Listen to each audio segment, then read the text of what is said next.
Texas State House Representative Briscoe Cain says he volunteered to be part of President Trump's legal team to work on challenging election results in Pennsylvania. Here's One America's Caitlin Sinclair. Briscoe Cain, excited to have you on. So you traveled to Philadelphia last week. Can you give us a background? What made you get involved, leave your state, and make this trip? Well, I went because of someone that was sacrificed so much for me to that office that took an unpaid gig, or at least he voluntarily made it unpaid, and worked hard for us. So I thought the least I could do was to go and work hard for him. At the same time, though, if the people don't trust in the electoral system and how that system is run, then they don't trust in our system of government, and nor do they trust in the people that they elected. And what we found is troubling, and it was eye-opening. And anybody that tells you that fraud is not real and that everything was fair are fooling themselves. Absolutely. Now, I know many people came to you and the legal team during your visit, and you personally helped write some of these affidavits. Of course, we know that a lot of this is confidential, but is there anything you can share for our viewers at home so they can just really get a sense of what took place? I'll read you a few things, and here's a few quotes. Why does it show that my dead wife voted? My name is I'd like to report a case of a dead person voting in Philadelphia. I have a document and can confirm the election website on the Pennsylvania shows my mom voted. I saw those documents, and I spoke to this man. My grandfather died 18 years ago, voted. My mother-in-law died on September 13th before ballots went out. I think my sister-in-law used her ballot to vote for Biden. My son passed away on January 2nd, 2020. He has never registered to vote in his entire life. I've been checking my voter status and checked his name many times since January. He was never in the system. Today, I checked and boom, he's an active registered Democrat. Impossible. I want answers and I won't stop until I find out the truth. That's one from another mother. And we looked up and sure enough, it showed that he had voted and he in fact did pass away.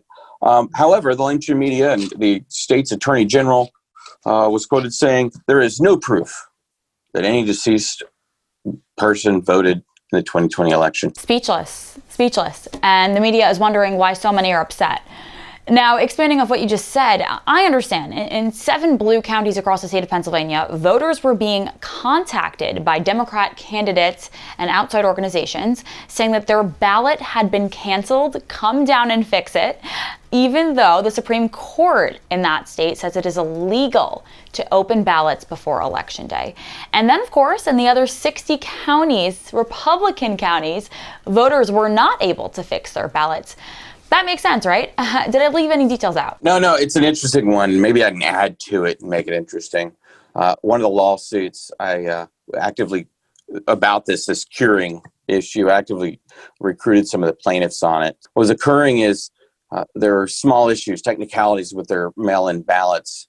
For this one, it was sent in the same envelope along with his spouse's, right? And he was notified after the 3rd of his opportunity to cure.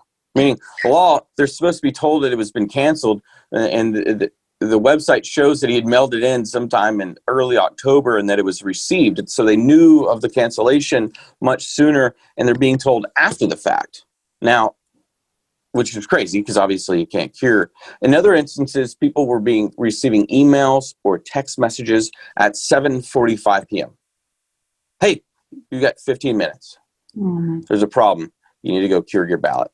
Now, but we did see this intentional targeting and identifying of people by their party at polling locations. We did see them intentionally giving Republicans Sharpies.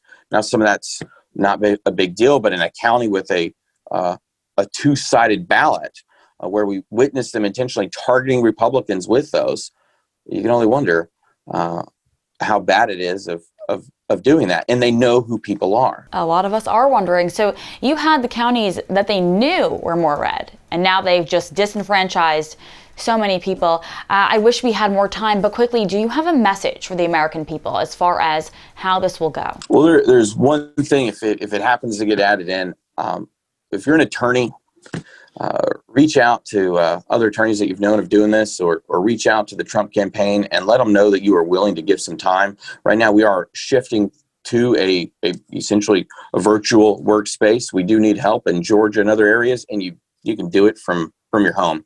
And so we need help. Thank you for that. America is waiting. Want to see more videos like this? Visit OANN.com for immediate access to all the clips you've been waiting to see.